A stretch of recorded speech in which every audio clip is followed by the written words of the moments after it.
My first major transition in life was my transition to college. I had lived a great home growing up, great parents, and then made this transition to a new place with new people and new ideas and this new culture. And I got to make most of the decisions in my life at that point. And I made some good decisions. And I made some other decisions.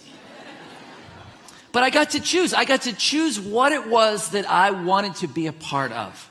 And so I chose to just kind of throw myself wholeheartedly into cheering for a sports team that wasn't that great, that I had never heard of growing up. You know, the mighty Wolverines of Division III football. I cheered for them like crazy. I cheered for people that I had no idea who they were because their success was my success. And I got involved in certain things. I chose to have a radio show for a while, and then I got kicked off the air, and that's a different story. That's under the category of other decisions that I made in college. Culturally, I kind of became a part of what our campus was about. We had these amazing grassy quads right in the middle of campus, and culture at the college I went to said that you never walked on the grass, you always stayed on the sidewalk. Even if the shortest point between A and B was directly across there, which I tried a couple times, you get about 4 or 5 steps into the grass, and then from everywhere voices would scream at you, "Get off the grass!" And this was known even by the colleges in our area. When we played sports at other colleges, they would chant, "We can walk on grass, we can walk." And our fans would chant, "We're going to be your boss," just to try and get back at them. But it stuck with me, that culture. Even to this day, I still walk on sidewalks all the way to where the corner is and turn. Don't cut that corner. Don't walk on that grass. It was also reflected in the way that I dressed as I popped my collar and tied my sweater around my neck and pegged my acid wash jeans while I was wearing my penny loafers. And no, there's no picture. I'm not going to show you a photo of that. It was pre-social media days, so there weren't a whole lot of photos going around. But there were ideas and activities that I chose to be a part of that shaped me truly in a great way and continue to shape me today. There were also ideas and activities at college, as with all colleges, that I chose to not be a part of, that I chose to be set apart from. I got invited to certain places or to be a part of certain things with certain groups of people that I thought, I don't want those things shaping me for the rest of my life. Choosing to be a part of and set apart from. That's a big issue. And we all have to learn how to do this. We all have to learn how to navigate the landscape of where we live. We have to learn how to navigate culture, both on a micro level and a macro level. There's a lot of micro cultures that we go in and out of. Each family has its own culture.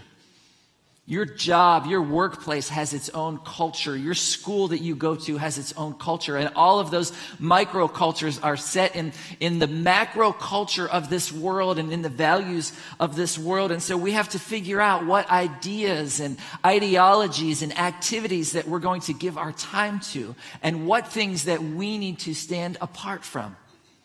We have to learn what to be a part of and what to be set apart from. Because if we're going to faithfully and genuinely live our lives for Jesus while retaining our influence and our identity, we have to figure this out. And that's what we're going to talk about here this morning. We're kicking off a new series. It's called The Prophet Daniel's Fantastical Guide to Thriving in Babylon. Pretty sweet, right? I didn't write that, but that's a great title. And so appropriately enough, we are going to be in the book of Daniel. So if you want to open your Bibles and turn there, if you want to grab one from the rack there in front of you, it's on page 725. Now, this is an old story. Daniel 1 begins in 605 BC.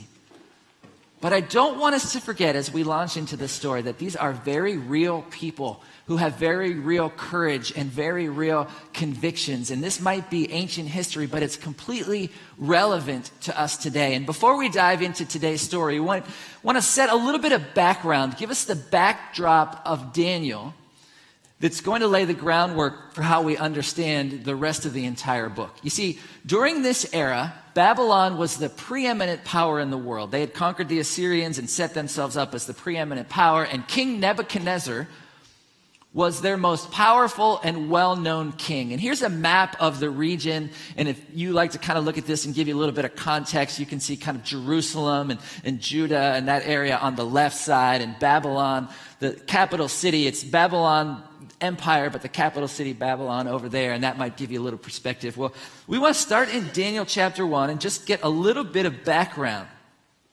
It says, during the 3rd year of King Jehoiakim's reign in Judah, King Nebuchadnezzar of Babylon came to Jerusalem and besieged it. He's conquering the world at this time. He conquers Judah, he conquers Jerusalem, and he takes important things from there. He takes valuable artifacts, and he takes valuable people, and he takes them back to Babylon. Verse 3, then the king ordered Ashpenaz, his chief of staff, to bring to the palace some of the young men of Judah's royal family and other noble families who had been brought to Babylon as captives. Select only strong, healthy, and good-looking young men, he said. Make sure they are well-versed in every branch of learning, are gifted with knowledge and good judgment, and suited to serve in the royal palace. I'm out. Wouldn't have made the cut. Train these young men in the language and literature of Babylon. The king assigned them daily rations of food and wine from his own kitchens, and they were to be trained for 3 years, and then they would enter the royal service. So get this picture. Babylon's conquering the world, and they're taking the good stuff, and they're taking the good people, and they're bringing them to Babylon, and then they're setting them on a 3-year journey of indoctrination, of re-education, of cultural immersion. And the idea is so that they will lose their former culture and gain this new Babylonian culture. It's called subjugation through assimilation. That way it would quiet any type of rebellion. They would bring these people in, the best and the brightest, and show them how good they were and train them up in their ways so that their rebellion would be quieted and they would lose their cultural heritage and their values and their faith and everything about that and lean into Babylonian society. Now, the book of Daniel is mostly about Daniel, but it's about a couple other guys as well that you might remember. On the left side of the screen, this is their Jewish names. On the right side of the screen, that's their new Babylonian names. And you know Daniel, not Belteshazzar. And probably because he wrote the book. We're not doing Belteshazzar's fantastical guide to surviving. We're doing Daniel's. But then you probably know the other 3 guys by their new names, Shadrach, Meshach, and Abednego. And their names were changed so that they would, again, lose their heritage. All the new names were after the gods of Babylon. All the old names were after the one true God. And that played a big part in society. And it's important to note that Babylonian society was pluralistic and polytheistic. And pluralism is just this idea that there's not one absolute ultimate truth to live by. That there's a whole lot of truths and you kind of get to choose your own truth. Sound a little familiar? Yes. Polytheism is this idea that they had many gods. In Judah, where they came from, they worshiped the one true God. When they got to Babylon, they discovered that there were thousands of gods. Historians would say that in the city of Babylon, there were over 1,000 temples to 1,000 different gods. They would have seen it everywhere. In Babylon, their gods were part of the material world. They worshiped water and earth, wind and fire, and all of the elements. And their gods were kept within the natural universe. And somewhat even subject to the natural laws, which meant that they were a naturalistic and materialistic people. Their job as they prayed to these gods was to appease them so the world worked better.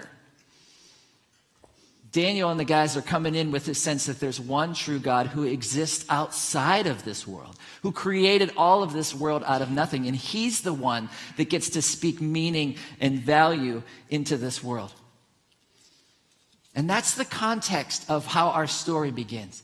You have these guys who are ripped away from their families, ripped away from their homes and their communities and their way of life and their faith, and they are dragged to a strange part of the world with new customs and new value and new gods and new culture. And they had to be absolutely overwhelmed. They were just absolutely deer in the headlights. And so how did they maintain a foundational, growing relationship with God in this culture? In this pluralistic culture. In this culture that didn't believe that there was one true God. As they lived in the public eye, how did they maintain this relationship with God? And that's why the book of Daniel is so relevant to our lives. It's not just a travel log. It's not like we're going to teach you how to thrive in Babylon if you ever get there someday.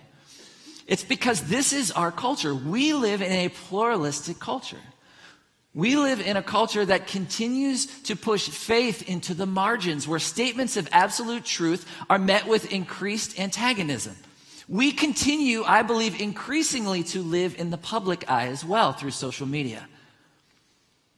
And so how do we navigate our current culture? How do we have a foundational, thriving relationship with God that continues to grow?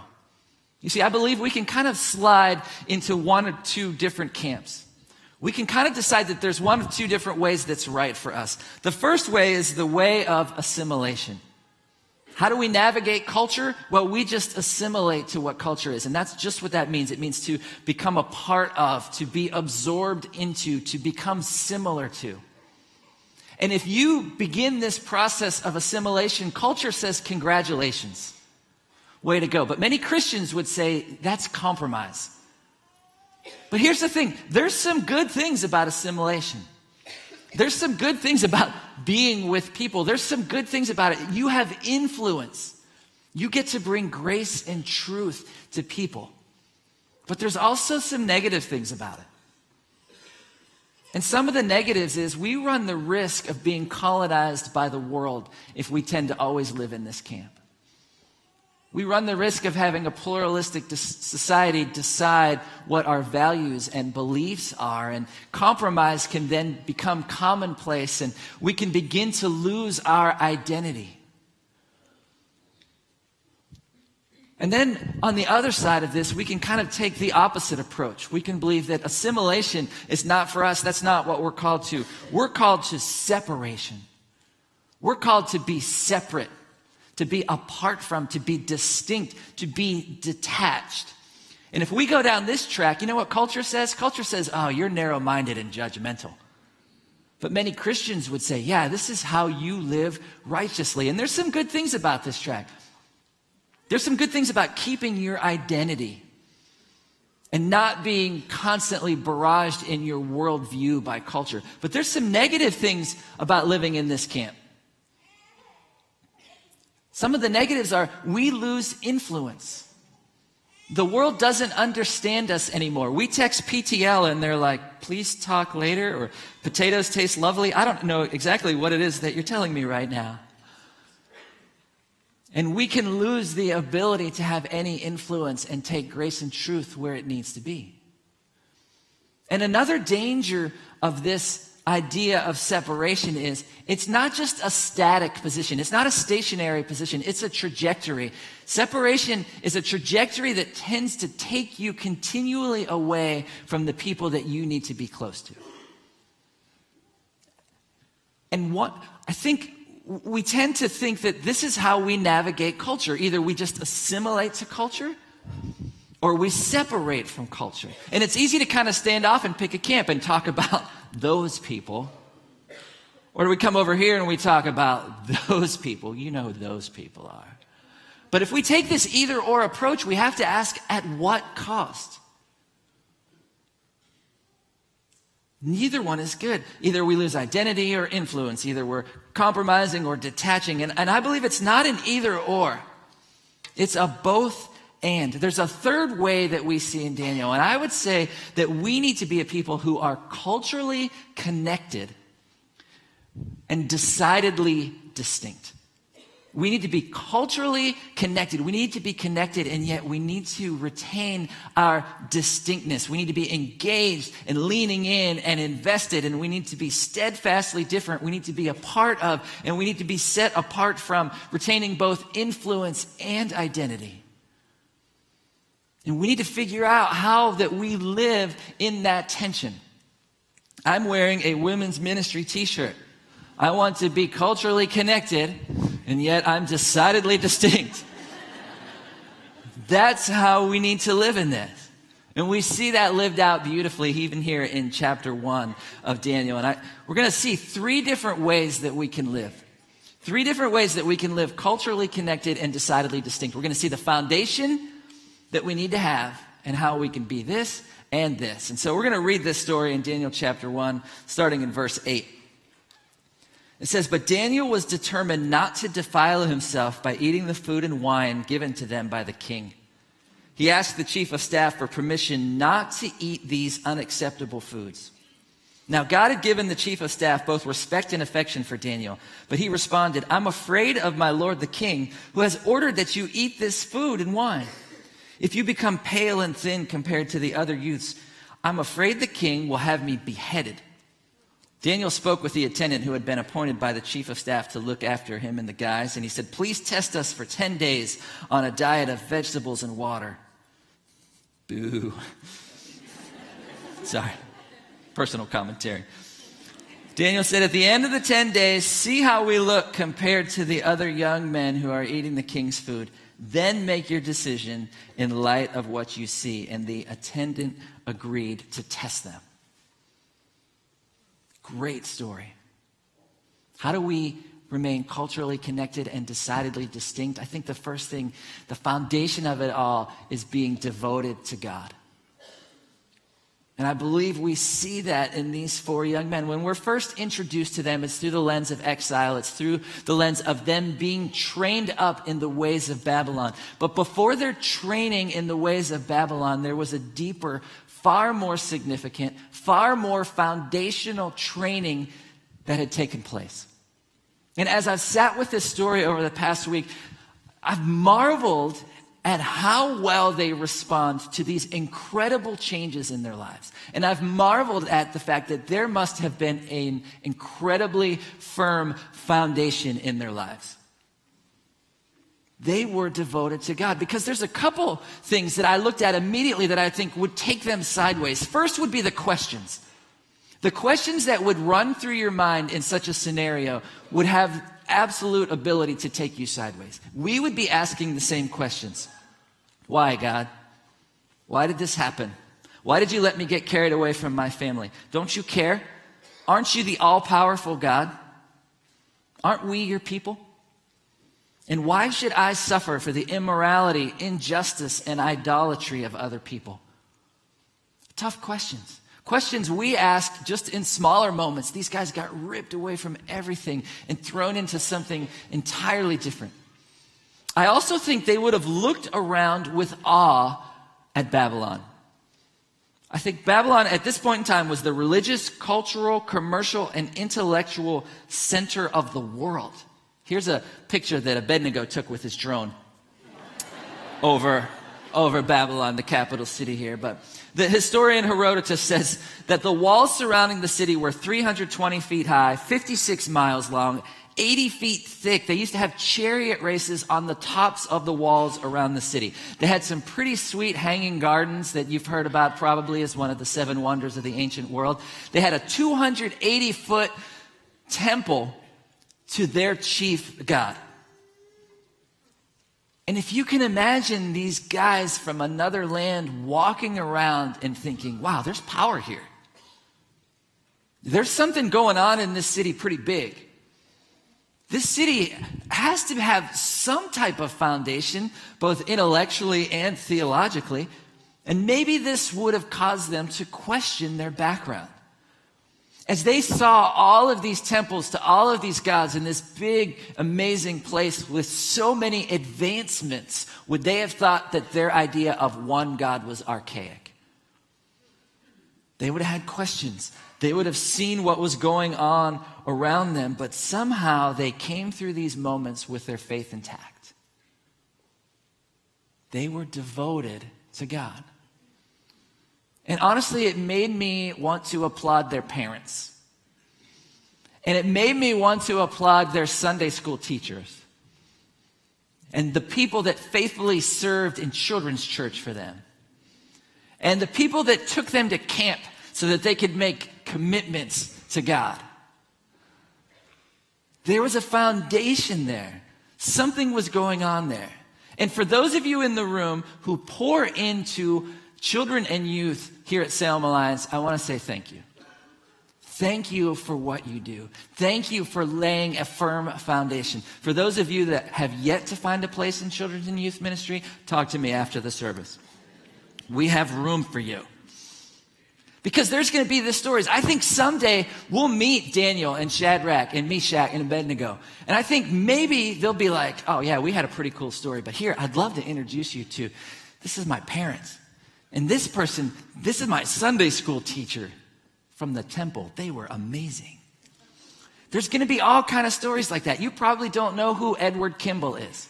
Probably never heard of the name Edward Kimball. Edward Kimball was a Sunday school teacher. He had a group of really rowdy boys that he was just faithfully committed to, and they tested his patience all of the time, and yet he just prayed for them and leaned into them. And one day he felt like God was telling him to go out and visit them, so he went and found one of his young guys. He was stocking shelves in the back of this shoe store, and he just shared grace and truth with this guy. And this youngster gave his life to Christ that day. His name was D.L. Moody. D.L. Moody had quite an impact and shared faith everywhere, and people came to Christ. And then this guy named Mordecai Ham came to Christ through that ministry. And Mordecai Ham then had a ministry, and this guy named Billy Graham came to Christ. And you can just see, it just goes on. There's going to be stories like that. Stories about the firm foundations. Stories about devoting our lives to God. And so I think the first handle from this, the handle that allows us to be culturally connected and decidedly distinct, is just this: in your hearts, sanctify Christ as Lord. And it just means dedicate, devote, that Christ is our firm foundation. Christ is our identity that allows us to have the influence, the eternal influence that we need to have. The second thing I think we see in this story, and it leans a little bit this way, is this idea of gracious resistance. Let's talk about the food in the story for just a minute. The food is a huge perk of this job. It's food from the king's kitchen. It's the best of the best. You've been ripped away from your homeland, but at least you get to eat at the king's all-you-can-eat buffet. That's got to count for something. Don't mess that up. I mean, imagine that you're at school, you're at college, and you're eating in the cafeteria every day. And in my experience, that was not good food. But someone comes up to you and says, I've hired a gourmet chef to prepare these amazing meals for the rest of your education. Would you like that? Yes, absolutely you would. And you would say, no matter what else happens in my world, at least I have the food thing going. And if I'm going to protest, it's going to be in other areas. I'm not going to protest the food. But Daniel said, I choose salad over steak. That's what he said. And I want to pull Daniel aside at this moment. And I want to be like, Daniel, listen, there's a compromise here. It's called steak salad. It's really good. And we could just lean into this thing and you're going to love it. Besides, Pastor Steve, a couple weeks ago, he said, we need to be stakeholders. So... Sorry. Little dad joke for you there. Right, but that's how we get guys to events at church, isn't it? We don't ever have a salad cook-off. We don't do that. We pull out the grill because that's what they want. Now, we're not 100% sure why Daniel chose to protest in this way. God had put certain rules in place. When God was teaching his people how to be holy, he was saying, don't eat food sacrificed to idols, to other gods. And probably that's why they chose the protest in this way. Probably their meals came from the animals that were sacrificed and then barbecued for them. There was no explicit prohibition against wine, only in its excess, but this wine was probably used to toast the other gods. And so they chose to abstain from these things. They chose to be decidedly distinct from those things. And honestly, they were choosing holiness. What they were choosing was holiness because they had devoted themselves to God. And most likely there was fear in this decision. Babylon was all about conformity. And if you were going to buck the system, you were going to stand out. You were going to lose credibility. Who wants to draw attention to themselves? Who wants to stand out for their faith? Who wants to take their religious convictions and put them on display? We've seen what happens when people do that. We know that culture kind of tries to beat that down and say, what makes you think you're right in those things? And so we shy away. We've had those experiences maybe in our own lives. My youngest daughter and I, one of our favorite things to do in the evening is ride our bikes around our neighborhood. We have about a 3.5-mile loop that we do. And for us, mostly it's a chance to just get out and talk and be outside. And if it's warm out, that's what we're doing. Well, several months ago, we're out riding bikes and we get onto this road that has no bike lane. So we're as far right as we can be. She's in front of me. I'm here. And the speed limit's 35 miles an hour on this road, which isn't awful, but I can hear a car coming up behind me. There's no car coming, so I know that the car's going to swerve out like is appropriate and go around us. And so as we're pedaling along, all of a sudden I hear this whir and then this smack on my backside. Wham! And I pull off into the gravel and Hannah stops and that car, it hit me. I just got a 35-mile-an-hour spanking from that car somehow. And I didn't know because I'm still on my bike. I'm still alive, so I don't know what happened. The car slows down. It kind of turns around and comes back. And the driver, he looks at me. He's holding his side view mirror in his hand that my backside knocked off into his car. He's like, sorry, the sun was bright. I'm a little frustrated, obviously. But he goes and we go and I'm okay. But what happened? The next time that we went to go bike riding, I'm thinking about it. I'm not going back to that street. We're not riding on that side. And anytime I hear a car behind me, I'm looking over my shoulder, and we can start to live that way. Gracious resistance. Stand up for my faith. I know what happens when you do that. I'm always looking over my shoulder, waiting for something to come by and smack me. I'll just fly below the radar. If I don't want to stand out for my beliefs, but they had devoted themselves to God. Sure, it would have caused questions. Sure, people would have stared at them. Sure, people would have talked behind their backs. And I almost want to be like, boys, eat the steak. Just eat the steak, but they wouldn't do it. They graciously resisted. And I love that graciousness was a part of it. You do not read that Daniel stood up on the table and banged a fork against his goblet and said, listen to this, everyone. That he pulls the guy aside. And he kind of graciously shares his story. You see, our knowledge of truth does not give us license for aggression. We have to learn how to balance our courage with gentleness, our courage with graciousness. People have dignity. And we need to drop the attitude sometimes. We've seen protests done poorly. That's how we know who Westboro Baptist Church is. Because we've seen protests gone wrong, but these guys didn't do it. They got permission. They got a trial basis. They were gracious about it. They were quiet about it. And their faithfulness not only blessed them, it blessed the guy that was watching them. Look at verse 20. It says, whenever the king consulted them in any matter requiring wisdom and balanced judgment, he found them 10 times more capable than any of the magicians and enchanters in his entire kingdom. God blessed their being decidedly distinct. God blessed their gracious resistance. And so the moral of the story is this: if we graciously resist, we will become intellectual and administrative geniuses. We'll get promoted. We'll have favor from the king. All right, that's not the moral of this story. We don't want to take what they did and overlay it on our lives. This is what God did for these particular people at this particular time who were called to this particular role to play. But there are times that we need to stand up and graciously resist. And I think the handle for this is just eat more salad. That's what I'm trying to say. No, I put that there just so that you remember that that's descriptive, not prescriptive. It's not really telling us what we need to graciously resist, but there are things, and there's some tough things. And so I would say this: we need to be people who pray about the what and the how.